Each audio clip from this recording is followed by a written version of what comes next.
Hello friends, welcome back to our YouTube channel youth academy. दोस्तों, आपका मेरे YouTube channel में स्वागत है। दोस्तों, आज हम स्टडी करने वाले हैं स्टैंडर्ड 10th मराठी अक्षर भारती। दोस्तों, ये चैप्टर ऊर्जा शक्तीचा जागर, इस चैप्टर में हम सीखेंगे और इस चैप्टर को लिखा है डॉक्टर रघुनाथ माशेलकर ने। ठीक है, तो दोस्तों इस चैप्टर के सारे पहले हम आशय देखेंगे, प्रस्तावना, देन उसके बाद इस चैप्टर को पूरा हम समझेंगे। ठीक है, सो चैप्टर का नाम है ऊर्जा शक्तीचा जागर। आंतरराष्ट्रीय ख्यातीचे ज्येष्ठ वैज्ञानिक, आंतरराष्ट्रीय ख्यातीचे ज्येष्ठ वैज्ञानिक, ये इंटरनेशनल लेवल के एक बहुत ही प्रसिद्ध वैज्ञानिक है, साइंटिस्ट हैं। ग्लोबल रिसर्च अलायंसेस के अध्यक्ष, इन्होंने ग्लोबल जो रिसर्च है, जो पूरे इंटरनेशनल लेवल पे रिसर्च किया जाता है, उसके क्या थे, अध्यक्ष भी थे। रॉयल सोसाइटी ची लंदन ने फेलोशिप भी इनको मिली है। ठीक है, फेलोशिप क्या होता है? फेलोशिप का मतलब होता है एक पदवी होती है जो साइंटिस्ट को मिलती है। ठीक है, और वैज्ञानिक व औद्योगिक संशोधन संस्थेचे CSIR अध्यक्ष या नात्याने संस्थेच्या कार्यांची व्याप्ती वाढवण्याचा त्यांचे मोलाचे योगदान आहे। और दोस्तों, ये औद्योगिक संशोधन, कई प्रकार के रिसर्च में इन्होंने अपना योगदान दिया है। ठीक है, और इस तरह योगदान देकर के इन्होंने अपना मान और देश का मान बढ़ाया है। तो दोस्तों, इन्होंने बहुत सारे फील्ड में क्या किया है, इन्होंने रिसर्च किया है, जिसके वजह से भारत का नाम पूरे विश्व में विख्यात हुआ और बहुत ही नाम हुआ। इसके लिए भारत सरकार ने इनको पद्म विभूषण या पुरस्काराने सन्मानित केला आहे। इनको भारत सरकार से पद्म विभूषण पुरस्कार भी मिला है। उन्होंने कई सारी चीज़ों की शोध की, जैसे कि त्यांची शोध नव्या भारताचा, इन्होंने कई सारे जो कवर्स किए हैं, इन्होंने चैप्टर्स लिखे हैं, जिसका नाम है शोध नव्या भारताचा, नई भारत की खोज, ऐसा इसका हिंदी में अनुवाद होगा। पंचशील नव्या युगाचे, ठीक है, और टाइमलेस इंस्पिरेटर, तिलक इन अवर टाइम्स, री इन्वेंटिंग इंडिया इत्यादि पुस्तकें प्रकाशित आहे। और इस तरह के टाइटल के बहुत सारी पुस्तकें हैं जो प्रकाशित हुई है, पब्लिश की गई है। भारतातील मूलभूत प्रश्न सोडवण्यासाठी बौद्धिक क्षमतेच्या आधारे ज्ञानाचे अर्थपूर्वक नियोजन करणारे डॉक्टर रघुनाथ माशेलकर आघाडीचे भारतीय शास्त्रज्ञ आहेत। दोस्तों, ये जो हमारे साइंटिस्ट हैं, भारत के जो प्रश्न है उसको मिटाने के, जैसे कि गरीबी, ठीक है, गरीबी हो गई, दारिद्रता हो गई, लोगों में साइंस से लेके वैज्ञानिक जो तंत्र ज्ञान है, तंत्र ज्ञान मतलब टेक्नोलॉजी जो है, इसको उजागर करने का इन्होंने बहुत अपना प्रयत्न किया। ठीक है, और रघुनाथ माशेलकर जी ने पूरे शास्त्रज्ञ का मतलब होता है साइंटिस्ट, पहली बात है साइंटिस्ट हैं। प्रचंड कष्ट करण्याची वृत्ति, पहली बात तो ये इनको जो मेहनत, हार्ड वर्किंग ये बहुत करते हैं। जो व्यक्ति गरीबी से गुजरा होता है उसे मेहनत करने में शर्म आती नहीं है, और वो अपने मेहनत से ही वो कामयाबी हासिल करता है। ठीक है, तो इन्होंने बहुत ही छोटे से उम्र में ये सब देखा है, तब जाकर के इन्होंने इतनी कामयाबी जीवन में पाई। ठीक है, सकारात्मकता, शिस्त, सकारात्मकता क्या होता है? पॉजिटिव थिंकिंग, हमेशा पॉजिटिव सोचना, अच्छा काम करना है ज़िंदगी में।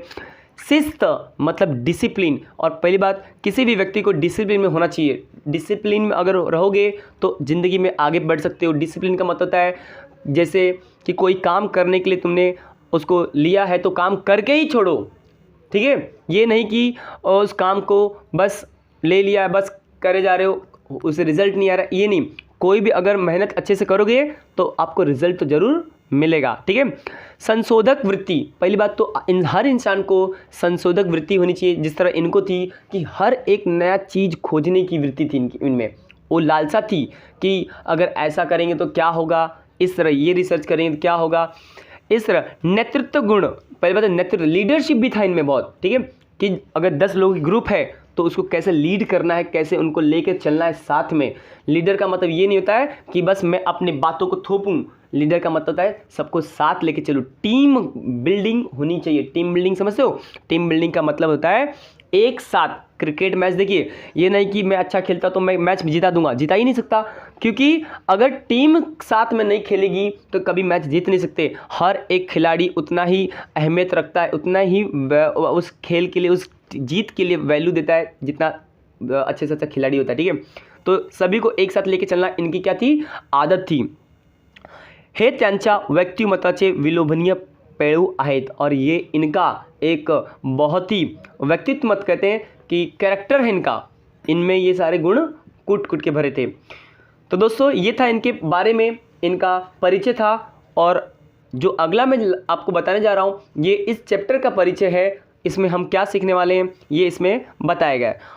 और प्रस्तुत पाठात लेखकाने त्यांच्या विद्यार्थी देशीतील आठवणी सांगितल्या आहे। दोस्तों इस पाठ में लेखक ने अपने विद्यार्थी जीवन में जो आठवणी है, आठवणी मतलब जो यादें थी, उसकी उनकी मेमोरी थी, वो बस इसमें उन्होंने शेयर किया है आप बच्चों के साथ, ठीक है। तो हमें इनके जो एक्सपीरियंस है इसे क्या सीखने मिल रहा है यही हम इस चैप्टर में सीखेंगे। लहानपणीचे पित्यांचे छत्र हरपलेल्या माशेलकरांना त्यांच्या आईने अत्यंत प्रतिकूल परिस्थितीतून जिद्दीने शिक्षण घेण्याचे कसे प्रवृत्त केले। दोस्तों इस चैप्टर में जो लेखक है उनके पिता का जो छत्र छाया था, उनकी जो कहते हैं ना कि पिताजी का जो सपोर्ट था वो इनके ऊपर से हट गया, क्योंकि ये जो छोटे थे तो इनकी पिताजी की क्या होगी, मृत्यु हो गई। सारा का सारा प्यार जो सपोर्ट है जो भी करना है इनके माँ ने सिर्फ इनको किया है और इस काबिल बनाया है। और इसके अंदर इनके जीवन से लेकर सारी चीज़ हम सीखेंगे। और जो भी पढ़ाई है, देखो क्या होता है कि हम पढ़ाई के नाम पे कतराते हैं कि माँ बाप जो होते हैं कंटिन्यू हमको प्रेशर देते हैं कि पढ़ो पढ़ो पढ़ो, तो हम उनको ऐसा लगता है कि वो हम पे क्या कर रहे हैं, हम पे कभी उन पे बहुत गुस्सा भी आता है, लेकिन वो तो हमें हमेशा हमारी भलाई के लिए कहते हैं कि आज जो ज़िंदगी वो जी रहे हैं ऐसी ज़िंदगी हम ना जिएं, ये वो हमेशा सोचते हैं, ठीक है, कि आज मैं तो कैसे भी कष्ट करके आपका पेट भर दे रहा हूँ, ये नौबत ना आ जाए कि आपको भी इसी तरह ज़िंदगी में कष्ट करना पड़े। तो इसलिए बोलते हैं कि तुम कुछ पढ़ लोगे, कुछ बन जाओगे तो जीवन में अपना जीवन बना लोगे, अपने जीवन में कभी दुखी नहीं रहोगे। और उनका एक सिंपल सा उनका एक ये भी आशय रहता है कि आपके साथ उनका भी जीवन आगे कट जाए, ठीक है। हर माँ बाप तो यही चाहता है ना कि मेरा बेटा अच्छा से जीवन में कर जाएगा तो उनके सहारे हमारा भी जीवन जिंदगी क्या होगा, बीत जाएगा, ठीक है। अब देखते हैं दोस्तों याचे वर्णन या पाठात आले आहे, और दोस्तों इस पाठ में इसका वर्णन उन्होंने किया है, ठीक है। तो ये इस चैप्टर के पूरा क्या था, आशय था। शाळा आणि शिक्षक असा विषय निघाला की मला माझी मुंबईतील शाळा आणि शाळे जीवनातील शिक्षकांची आठवण येते। दोस्तों कवि कहते हैं कि लेखक कहते हैं कि स्कूल और जब शिक्षक का जब विषय निकला ना तो उनको अपने स्कूल की याद आ गई। मुंबई की जो स्कूल थे, जिस स्कूल में उन्होंने पढ़ाई की, शिक्षा दीक्षा लिया उन्होंने, जहाँ पे उन्होंने ग्रेजुएशन आगे पढ़ाई की पूरी कंप्लीट की, वहाँ के उनकी याद आ गई। गीर गावातील युनियन हायस्कूल आणि माझ्या शाळकरी वयात आपुलकीय संस्कार करणारे भावे सर। दोस्तों गिरगांव मुंबई में एक जगह का नाम है, ठीक है, दक्षिण मुंबई में एक जगह का नाम है गिरगांव। आपने कई बार सुना होगा गिरगांव चौपाटी, ठीक है। तो गिरगांव जो जगह है वहाँ पे इनका एक स्कूल था जिसका नाम है यूनियन हाई स्कूल, आणि वहाँ पे एक सर थे जिनका नाम था संस्कार। जो पूरा संस्कार जो होता है ना, जो टीचर ही हमारे संस्कार को बनाते हैं कि हमें कैसा जीवन में अपना आगे चलना चाहिए, कैसे करना चाहिए। तो बच्चों स्टूडेंट के ज़िंदगी में टीचर का अपना एक महत्वपूर्ण स्थान होता है, ठीक है। और उसी में जो ये लेखक थे, इनके जो सर थे नाम उनका भावे सर, तो इन्होंने इनके जीवन में बहुत सारा मूल्यवान जो गुण है इनको दिया, जिसका नाम है भावे सर, जोशी सर, सिरके सर। 3 नाम है और तीनों जन के सरनेम है ये, ठीक है। भावे सर, जोशी सर व सिरके सर या साऱ्यांचे माझ्यावर फार मोठे ऋण आहे। और ये कहते हैं ये तीनों सर के मेरे ऊपर ऋण है। ऋण का मतलब होता है आभार, मतलब उनका मैं ऋण कभी चुका नहीं सकता, इतना उन्होंने सपोर्ट किया इनको स्कूली लाइफ में, स्कूल जीवन में, ठीक है। हर पढ़ाई हो या कुछ और तकलीफ़ हो जीवन से उनके, या कुछ और तकलीफ़ जैसे कि मतलब फाइनेंशियल प्रॉब्लम हो, ये तकलीफ उन्होंने क्या किया, इनको देने का कोशिश किया. पण त्याच वेळी हेही सांगितले पाहिजे, लेकिन उसी समय ये भी हमें बताना चाहिए की या शाळेशी आणि या संस्कार देणाऱ्या शिक्षकांशी माझा जो संपर्क आला तो ज्याच्यामुळे आता मी माझी परमप्रिय आई आणि माझे मामा याचे ऋण मी कैसे व्यक्त करणार. और दोस्तों कहते हैं कि जिस तरह मेरे टीचर ने इतना मुझे संस्कार दिए उनका ऋण मैं कभी चुका नहीं सकता, उसी तरह मैं अपने माँ और अपने मामा, ठीक है, क्योंकि कहते हैं कि माँ जो थी उनकी बहुत सपोर्टिव थी, उनका ऋण वो कभी चुका नहीं, क्योंकि उनके वजह से और उनके मामा के वजह से ही क्या हुआ, उन्होंने आगे की पढ़ाई पूरी की. और ये आपको आगे जैसे जैसे हम पढ़ेंगे चैप्टर को आपको समझते जाएगा. तो वो कहते हैं कि जो मेरे माँ है उनकी जो आई है उनका जो ऋण है, उनका जो आभार है, वो मैं कैसे कहते हैं ना कैसे मैं चुकाऊँगा. ठीक है. आई हीच प्रत्येक मुलाची पहिली शिक्षक असते. लेखक कहते हैं कि जो माँ होती आई तेच साऱ्या मुलांचे त्याच्या बाळांचे पहिले शिक्षक असते. हर बच्चे की पहली शिक्षक कौन होती है, उनकी माँ होती है, क्योंकि माँ ही जो होती है सबसे पहला हमें चलना उठना बैठना. शिक्षक का मतलब होता है हमारे जीवन में कुछ ना कुछ वैल्यू ऐड करना, वो चाहे किसी भी तरह से हो. वैल्यू ऐड मतलब संस्कार देना, कैसे बातें करनी है. तो माँ जो होती है बचपन से देखो आपको जब छोटे रहते तो कैसे बोलना है, माँ बोलने की सिखाती है, चलने सिखाती है ना. हर कार्य हमें माँ सिखाती है. इसलिए लेखक कहते हैं कि पहली जो हर इंसान का हर व्यक्ति का पहली शिक्षक कौन होता है, माँ होती है. माझ्या बाबतीत तर आई ही माझी केवळ शिक्षक नव्हती तर माझी सर्वस्व होती. और इनके संदर्भ में कहें तो जो लेखक हैं, ठीक है, इनकी सिर्फ शिक्षक ही नहीं थी, सर्वस्व होती. सर्वस्व मतलब सब कुछ थी, क्योंकि शिक्षक भी थी और उनका भरण पोषण करने वाली भी थी, क्योंकि पिताजी तो थे नहीं. तो जो भी भोजन है मतलब उदर निर्वाह मतलब पेट को जो सब चाहिए भोजन और सब जो भी कपड़े चाहिए सब कुछ क्या कौन देता था, माँ देती थी. इसलिए तो माँ सिर्फ शिक्षित थी नहीं, इनकी क्या थी, सब कुछ थी, सब कुछ देने वाली. स्कूल का खर्चा भी यही करती थी. ठीक है. तो ये लेखक कहते हैं कि मेरी माँ मेरे लिए सब कुछ थी. आमचे मूल गांव दक्षिण गोव्यातील माशेड. लेखक कहते हैं कि एक्चुअली हम कहाँ से बिलोंग करते थे, हमारा गांव कहाँ था, तो वो तो गोवा के कहाँ पे, दक्षिण गोवा. ठीक है. और गोवा का नाम क्या है, माशेड. क्या नाम है, मासेल. गोवा के एक छोटे से गांव में से ये बिलोंग करते हैं. माझे बालपण तिथेच गेले. और लेखक का जो बचपन है वही गोवा के माशेल गांव में ही पूरा बीता. माझे मामा ही आज गावातले. और लेखक कहते हैं कि हमारे जो मामा हैं, मामा भी हमारे गांव के ही थे. ठीक है. तिथल्या एका मैदानावर खेळत्याचा आणि पिंपळ्या कट्ट्यावर बसून निवांतपणा अनुभवलेल्या पुसटका आठवणी माझ्या मनात अधूनमधून वाऱ्याच्या लहरीसारख्या येत असतात.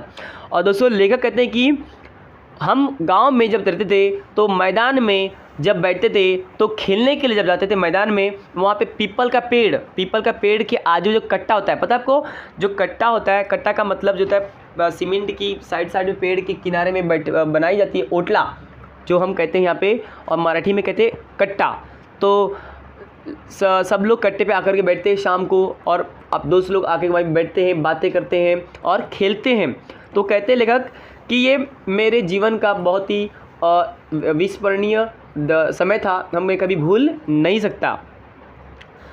माझ्या वयाच्या 6व्या वर्षी माझे वडील वारले. और लेखक दोस्तों इनके जीवन में क्या होता है, एक समय ऐसा था कि इनकी उम्र 6 साल की रहती है. 6व्या वर्षी 6 साल की उम्र में इनकी पिताजी की मृत्यु हो जाती है. वडील मतलब पिताजी वारले का मतलब है उनकी डेथ हो जाती है.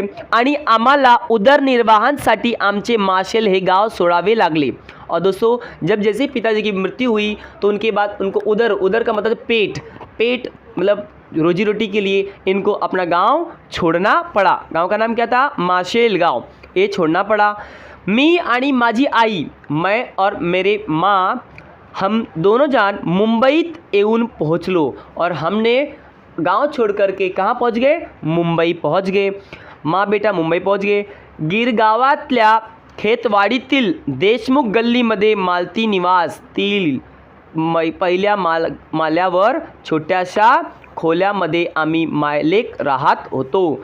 और दोस्तों लेखक कहते हैं कि गिरगांव, जो गिरगांव था वहीं पे एक जगह के नाम है गिरगांव जो है उसी जगह पे एक नाम है, एक जगह का नाम है जो जिसका नाम है खेतवाड़ी। वहाँ पे आप लोग अगर मुंबई साइड से हो तो आपको पता है कि खेतवाड़ी पे वहाँ पे बहुत ही फेमस जो गणपति लगती है, ठीक है, खेतवाड़ीचा राजा। तो वहाँ पे बहुत लोग जाते हैं घूमने और बहुत अच्छा प्लेस है, ठीक है। तो लेखक भी वहीं से बिलोंग करते हैं, खेतवाड़ी से। और वहाँ पे एक देशमुख गली, चौल जो होते हैं जहाँ पे रहते थे, चौल का नाम क्या था, देशमुख गली। और वहाँ पे ही मालती निवास उस घर में रहते थे पहले महले पे। और आपको पता है मुंबई साइड में जो घरें होती, चौल में भी घरें होती है वो डबल महले की होती हैं। तो पहले महले पे वो रहते थे, छोटे से घर था, खोली था, और महाराष्ट्र साइड में खोली कहते हैं, ठीक है, खोली कहते हैं घरों को। आमी माय मतलब माँ, लेक मतलब बेटा, जो माँ बेटे थे ये दोनों वहाँ पे रहते थे। आर्थिक परिस्थिति पूर्णपणे खालावलेली। और पहली बात तो आपको पता है कि पिताजी इनके थे नहीं, तो इनकी पूरी आर्थिक परिस्थिति जो फाइनेंशियल कंडीशन था वो बहुत खराब था। दारिद्र्याशी संघर्ष करणारी माझी अल्पशिक्षित आई। दोस्तों वो कहते हैं लेखक कि गरीबी में जूझते हुए मेरी माँ पहली बात तो ये पढ़ी लिखी नहीं थी, अल्पशिक्षित, बिना पढ़े लिखे, समझ में बात, कि बिना पढ़े लिखी थी आणि शिक्षकासाठी आसुसलेला। और देखो यही तो बात कहते हैं कि इनकी माँ पढ़ी लिखी नहीं थी, लेकिन अपने बेटे को पढ़ाने के लिए जो चाहे वो करने के लिए तैयार थी, ठीक है। तो ये कहते शिक्षा के लिए अपने उस गरीब के पास शिक्षा ही जो होता है जो उसको अपने उस गरीबी से बाहर निकाल सकता है। इस गरीबी के जो एरिया है उससे बाहर निकाल सकता है। इंसान के पास, गरीब के पास एक ही चीज़ होता है, उसका हथियार वो होता है शिक्षा, ठीक है। पण कोणतीच फी भरणे शक्य नसल्याने शाळेत कसं जाऊ। लेकिन बात ये आ गई थी कि स्कूल तो भेजना चाहती थी लेकिन उनके पास पैसे नहीं थे। तो भाई पैसे नहीं है तो स्कूल में कैसे एडमिशन हो, ये एक क्वेश्चन उनके सामने आ गया। असे प्रश्नचिन्ह येऊन वातावरणाला मी त्याच वेळेच वातावरण हे असं होतं। और ऐसा प्रश्न उनके सामने आ गया कि जब स्कूल तो जाना है, पढ़ाई तो करनी है, लेकिन पैसे नहीं है तो पढ़ाई कैसे होगी, ये प्रश्न वातावरण में सबके सामने आ गया। पण माझ्या आईनं धीर सोडला नहीं, लेकिन मेरी माँ ने सब्र छोड़ा नहीं, ती खचली नहीं, वो परेशान नहीं हुई। इस गरीबी से उन्होंने क्या किया, वेगवेगळी कष्टाची काम ती करत होती और इसको पूरा करने के लिए मेरी माँ हर प्रकार का जो भी काम मिले वो काम करती थी।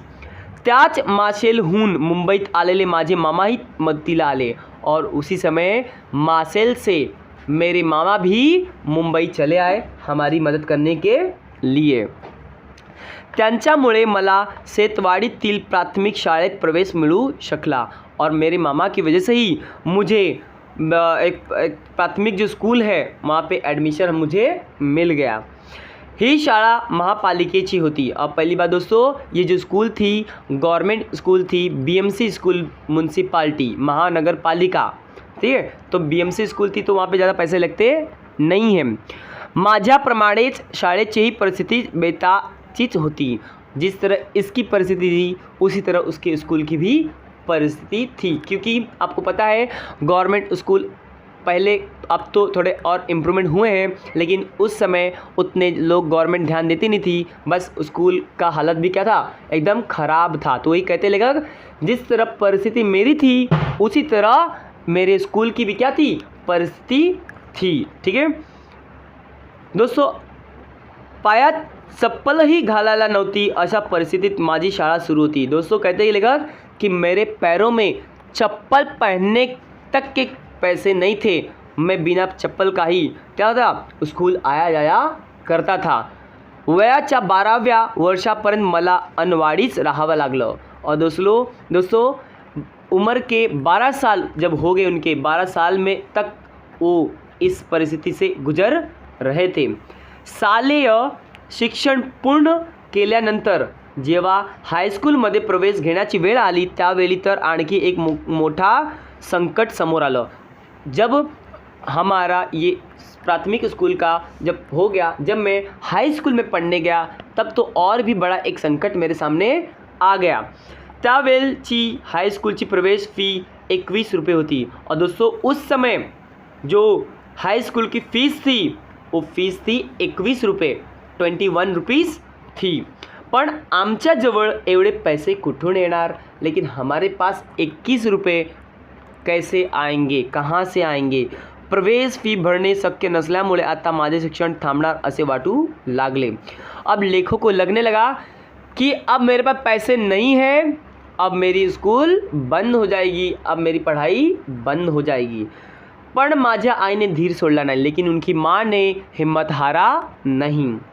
आजूबाजूच्या बिरहाड्यातील काही कामे करून तिने पैसे जमण्यास सुरुवात केली और उनकी माँ ने आजू-बाजू के घरों में, बिल्डिंग में जा कर के काम करना चालू किया, ठीक है, और कुछ पैसा जमा करना सुरुवात किया। त्याच वेळी तिच्या परिचयातील एक माऊली मदतीला धावली आणि माझ्या प्रवेश फीची व्यवस्था झाली। उसी समय उसी एरिया से एक माऊली, एक बहुत ही सज्जन व्यक्ति थे, ठीक है, उन्होंने इनकी मदद की। पण तोपर्यंत गिरगावातील त्यावेळचा नामांकित शालामध्ये प्रवेश बंद झाले होते। लेकिन दोस्तों आपको पता है कि प्राइवेट स्कूल में तब तक ले पैसे की इंतजाम हुआ, तब तक ले स्कूल का एडमिशन क्या हो गया था, फुल हो गया था, बंद हो गया था, तो उनको एडमिशन नहीं मिल पाया। अखेर युनियन हाई स्कूलमध्ये मला प्रवेश मिळाला। फिर से वही स्कूल में आ गया, अखेर वही युनियन स्कूल में ही आ गया आणि माध्यमिक शिक्षणाचा पुढीचा टप्पा सुरू झाला और मैंने फिर से पढ़ाई उसी स्कूल में चालू कर दिया। अनेक अडचणींमधून मी जमेल तेव्हा अभ्यास करत होतो।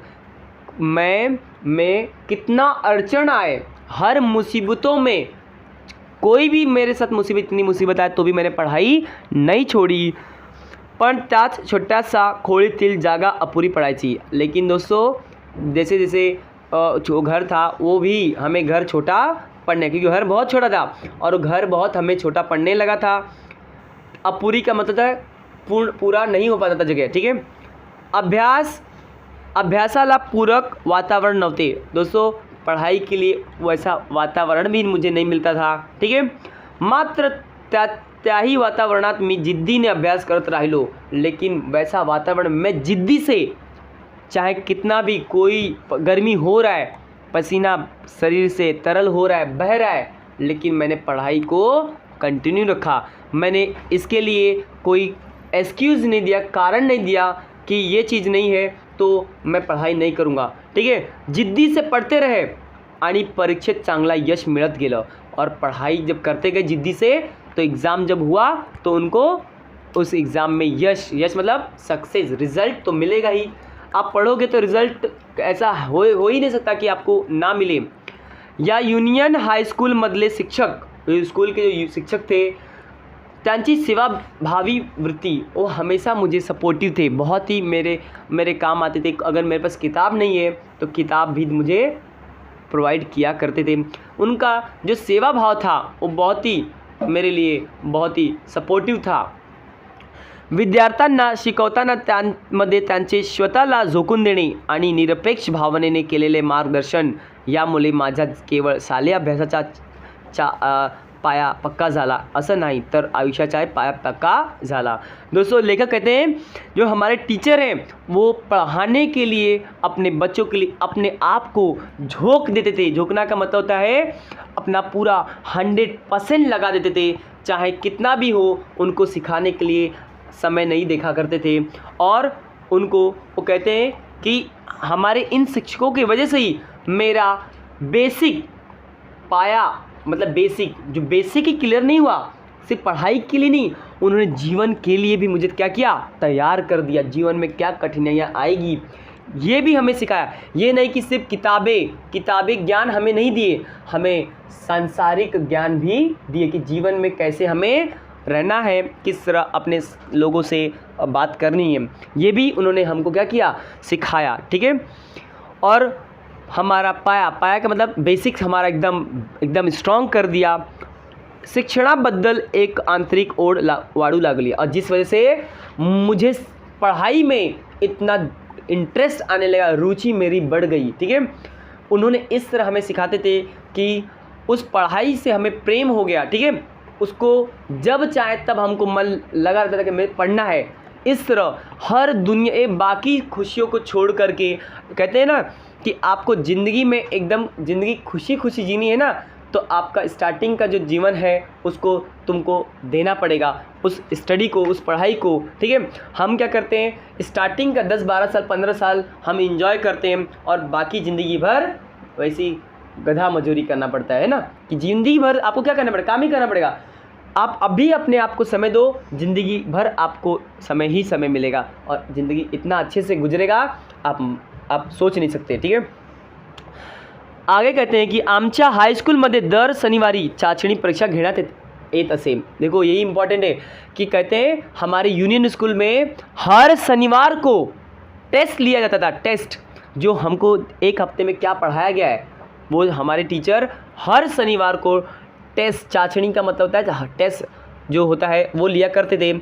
आमचं हायस्कूल ही गरीब होतं, हमारा हाई स्कूल भी गरीब था, त्यामुळं उत्तरपत्रिका घरून न्यावी लागायची। और दोस्तों सर जो थे वो बहुत ही स्कूल भी गरीब था, तो हमें जो पेपर होता था तो पेपर में हमें जो जिसमें पेपर लिखते हैं वो हमको स्कूल से नहीं मिलता था, वो हमको कहाँ से लाना पड़ता था, अपने घर से लाना पड़ता था कि आप घर से आप सब लोग अपना पेपर लाएंगे और उसी में लिखेंगे।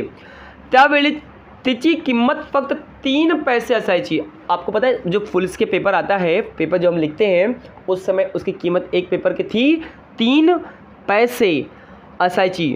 आपल्याला कदाचित पटणार नहीं। और दोस्तों ये जो लेखक हैं वो कहते हैं कि उस समय ये पुलिस की पेपर जो था जिसमें पेपर लिखते थे वो 3 पैसे का भी उनके पास हैसियत नहीं थी कि ले पाए एग्ज़ाम के लिए। पण तेव्हा दर आठवड्याला ते 3 पैसे उभे करताना देखील माझ्या आईच्या डोळ्यातलं पाणी उभं राहायची। दोस्तों वो 3 पैसा कमाने के लिए भी हमारी माँ जो थी उनके आँखों में आंसू आ जाते थे, क्योंकि वो बहुत मेहनत करती थी वो पैसे कमाने के लिए। ठीक है, तो डोळ्यात पाणी उभं राहायचं मतलब आँखों में पानी आ जाता था। आज ही हे आठवलं, आज भी मुझे वो याद आता है कि माझ्या अंगावर काटा उभा राहतो। कहते हैं दोस्तों कि आज जब वो बातें सोचता हूँ मैं तो मेरे शरीर पे एकदम कांटे, मेरे रोए खड़े हो जाते हैं कि मेरी माँ ने सिर्फ 3 पैसे के लिए कितना मेहनत किया और मुझे इतना मेहनत करके पढ़ाया। ठीक है, तिने माझ्यासाठी प्रचंड कष्ट केले, उन्होंने मेरे लिए बहुत ज़्यादा कष्ट किया। पढ़ेल ते काम केले, जो हो सके उन्होंने मेरे लिए काम किया, जो सोच नहीं सकते ऐसा ऐसा काम उन्होंने काम किया। काँग्रेस हाऊस जवळ काही काम मिळणार आहे असं समजल्यानं एकदा ती तिकडं गेली। वहाँ एक ऑफिस था, कांग्रेस जो पार्टी आपको पता है, एक घर था वहाँ पे एक ऑफिस था। उनको पता चला कि वहाँ पे जाएंगे तो उनको कुछ काम वहाँ पे मिलेगा जिससे 2 पैसे मिल जाएंगे, तो वो वहाँ पर पहुँच गई। रागेत उभी राहिली, रांगेत मतलब लाइन में, लोग लाइन में खड़े थे, वो भी जा कर के लाइन में खड़ी हो गई। तसीच टाट कळत और वैसे ही बिना खाए पिए जा कर के लाइन में खड़ी हो गई। पण त्यावेळी तिला सांगण्यात आलं की फक्त 3री किंवा त्यापेक्षा अधिक शिकलेल्यांनाच काम दिलं जाईल। और दोस्तों तब जा कर के उनको पता चला, लाइन में खड़ी थी तो उनको माँ को पता चला कि उनको ही नौकरी मिलेगी जिसने क्या जो पढ़े लिखे हैं, जिन्हें पढ़ाई किया है उनको ही क्या मिलेगा, जॉब नौकरी मिलेगी। तो शिकलेला काम दिलं जाईल। कहते कि फक्त 3री किंवा त्यापेक्षा अधिक, कहते हैं कम से कम 3री अगर आप पढ़े हो या उससे ज़्यादा पढ़े हो तो ही आपको ये काम मिलेगा। ये जब बात हे ऐकून अर्थातच ती नाराज़ झाली। ये बात सुन के बहुत नाराज़ हो गई। घराकडं माग फिरली, लेकिन वो घर की तरफ लौट आई। त्याच वेळी तिने ठरवलं और उसी समय उनकी माँ ने क्या किया, ठरवलं मतलब एक निश्चय किया कि मी माझ्या मुलाला खूप शिकविल। और तभी उनकी माँ ने एक निश्चय किया कि मैं अपने बेटे को खूब पढ़ाऊंगी, कारण शिक्षणाशिवाय या जगात मान नहीं। देखो कितना अच्छा उन्होंने कहा है कि कहते हैं कि शिक्षण के बगैर इंसान का कोई इस दुनिया में सम्मान नहीं, ठीक है। जो शिक्षित होता है उसी को देखो सभी लोग पूजते हैं, ठीक है।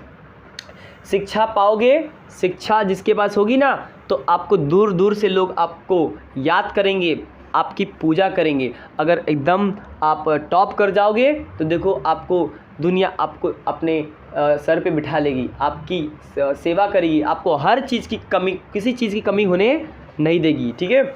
ऐसा कहती है बात उनकी माता जी, ठीक है। तिनं प्रत्यक्षात केलंय तसं, उन्होंने प्रत्यक्ष रूप से किया भी ऐसा। माझ्यासाठी तिनं घेतलेले कष्ट मी कोणत्या शब्दात सांगू, मेरे लिए मेरी माँ ने कितना कष्ट किया है, कितना मेहनत किया है, मैं किस शब्दों से कहूँ। मी पाटकोरे लिहून उरलेले कागद ती एकत्र जमवायची आणि त्याचा वह्या करून द्यायची। मेरी माँ ने जो पेपर, जो किताबें होती है, पेपर होते ऐसे पड़े हुए पेपर हैं, उसको उठा करके जमा करके मेरी माँ ने उसको सी करके क्या क्या किताब बना करके मुझे दिया पढ़ने के लिए। क्यों चाहती थी कि मैं पढ़ के आगे बढ़ूँ, लेकिन पैसा नहीं था जिससे किताब मैं खरीद नहीं सकता, इसलिए उन्होंने पेपर जमा करके उसको सी करके मेरे लिए किताब बना करके देती थी। अखंड पेंसिल मला मिळत अवघड होतं, पूरी की पूरी उनको पेंसिल तो कभी मिली नहीं, क्योंकि एक पेंसिल जो थी पूरी कभी उन्होंने इस्तेमाल की नहीं, क्योंकि इतना गरीब थे कि एक पेंसिल भी अफोर्ड नहीं कर सकते थे। त्यामुळे जेमतेम हातात धरलेला येईल असा पेन्सिलनेच लिहावं लागे। और दोस्तों अभी आपको पता है कि बच्चे अब छोटा सा पेंसिल होता है तो देखो फेंक देते हैं, लेकिन उस समय उनके हाथ में पेंसिल पकड़ नहीं आती थी, इतने छोटे पेंसिल से उन्होंने क्या किया, लिखते थे। क्या करें, गरीबी थी जिस वजह से वो लेनी, लेकिन पढ़ाई के लिए उन्होंने कभी अपना ये नहीं किया, कारण नहीं बताया कि नहीं अब पेंसिल नहीं है, ये नहीं है वगैरह, तो मैं नहीं पढ़ूंगा। उन्होंने पढ़ाई ज्यों का त्यों चालू रखा, ठीक है। याच हाईस्कूलमध्ये मला भावे सर भेटले और इसी स्कूल में इनको भावे सर मिले। ते आम्हाला भौतिक शास्त्र शिकवायचं, वो उनको भौतिक शास्त्र फिजिक्स सिखाते थे। विज्ञानातील हा विषय शिकवताना त्यांनी केवळ शास्त्र शिकवलं नहीं। दोस्तों कहते हैं कि जब वो साइंस सिखाते थे तो सिर्फ हमें साइंस ही नहीं सिखाए, तर त्या विषयाची गोडी लावली, हमें इतना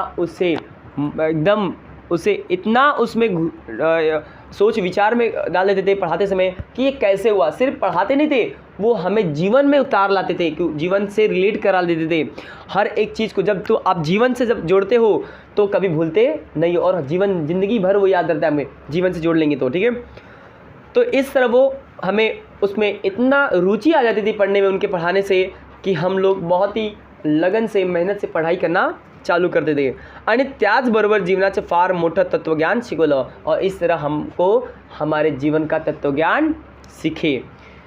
देखिए यहाँ पे यह फ़ोटो में दिख रहा होगा कि जो भावे सर हैं और जो लेखक हैं उनको किस तरह हर एक एक्सपेरिमेंट को प्रत्यक्ष रूप से करके दिखा रहे हैं। तो बच्चों में क्या होता है, जब बच्चे प्रत्यक्ष रूप से करते हैं तो उनको उसमें गोड़ी लग जाती है, मतलब इंटरेस्ट और रुचि उत्पन्न होता है, ठीक है। एके दिवशी शाळेत त्यांनी एक प्रयोग करून दाखवला। दोस्तों लेखक कहते हैं कि एक दिन टीचर ने, उनके जो शिक्षक थे, उन्होंने एक प्रयोग, ठीक है, एक्सपेरिमेंट करके दिखाया। भिंगाराच्या साहाय्यानं सूर्यकिरणाची शक्ती कागदावर एकत्र केल्यास एक कागद जलते, हे त्यांनी दाखवलं आणि माझ्याकडं बसून ते म्हणाले।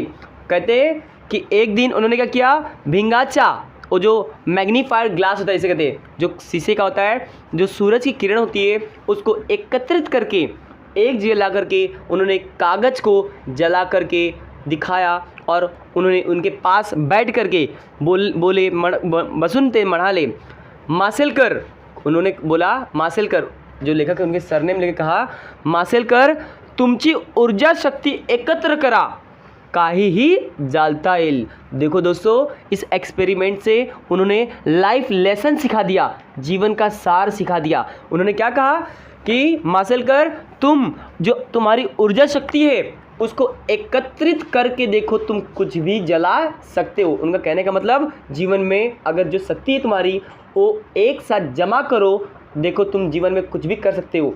हर इंसान में कुछ ना कुछ खासियत होती है, हर इंसान एक यूनिक होता है, सबसे अलग होता है, बस उसको उस अपने टैलेंट को बस दिखाना होता है और उस पर प्रयत्न करने रहने चाहिए।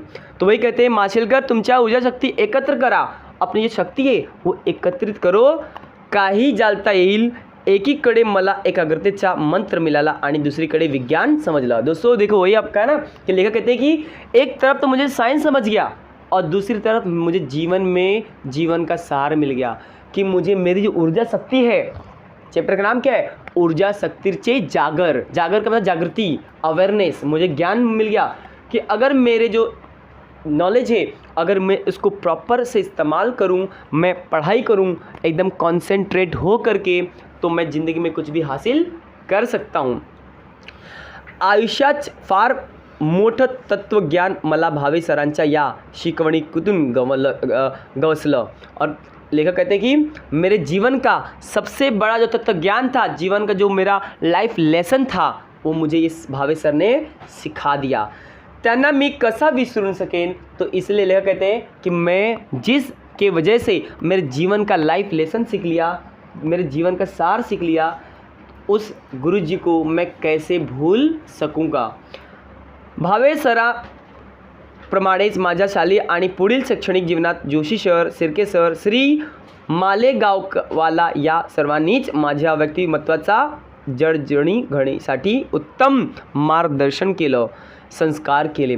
दोस्तों लेखक कहते हैं कि भावे सर के जैसा मुझे और भी सर, कई सारे सर मिले जो मेरे शैक्षणिक जीवन में अपना योगदान दिए और उन्होंने मुझे संस्कार भी दिया। आयुष्याच्या उभारणीसाठी मला याच शालेने आणि याच शिक्षकांनी भरपूर शिदोरी दिली। और लेखक कहते हैं कि मुझे अपने जीवन में जीने के लिए और मला या शाळेने और ये स्कूल ने मुझे क्या दिया, इस स्कूल ने और जो हमारे शिक्षक थे उन्होंने लाइफ लेसन सिखाया। ज़िंदगी में सिर्फ मुझे एजुकेशन नहीं दिया, सिर्फ शिक्षा ही नहीं दी, स्कूली लेवल शिक्षा नहीं दी, जीवन में आगे कैसे बढ़ना है, किस तरह किसी चीज़ को ले करके चलेंगे तो आगे बढ़ेंगे, ये भी सिखाया। संघर्षासाठी आत्मविश्वास मिळवून दिला और संघर्ष करने के लिए क्या दिया, आत्मविश्वास दिया। गरीब के पास एक ही चीज़ होता है, वो होता है संघर्ष। संघर्ष करो और जो चाहिए वो हासिल कर लो। जो संघर्ष करता है उसी को वो मिलता है। आज जो दुनिया का अमीर से अमीर आदमी है उसने भी संघर्ष किया है, संघर्ष करके ही वो आज पाया है। आपको नाम पता होगा इलोन मस्क, ठीक है। तो इलोन मस्क जो है दुनिया के क्या है, सबसे अमीर आदमी है। और उनको क्या अमीर ऐसी पोजीशन मिल गया, नहीं, उन्होंने कई सारे फेलियर का सामना किया जीवन में, सफलताएं पाने के लिए उन्होंने कई संघर्ष किए। हर सक्सेसफुल इंसान के पीछे संघर्ष तो होता ही है। तो लेखक कहते हैं कि संघर्ष करोगे तो बस आत्मविश्वास बनाओ कि मैं ये कर सकता हूँ। मैं कई बच्चों को ये जो मराठी, जो वर्नाकुलर मीडियम है, जो हिंदी मीडियम से बिलोंग करते हैं, उनको मराठी में क्या होता है, बहुत दिक्कत होती है।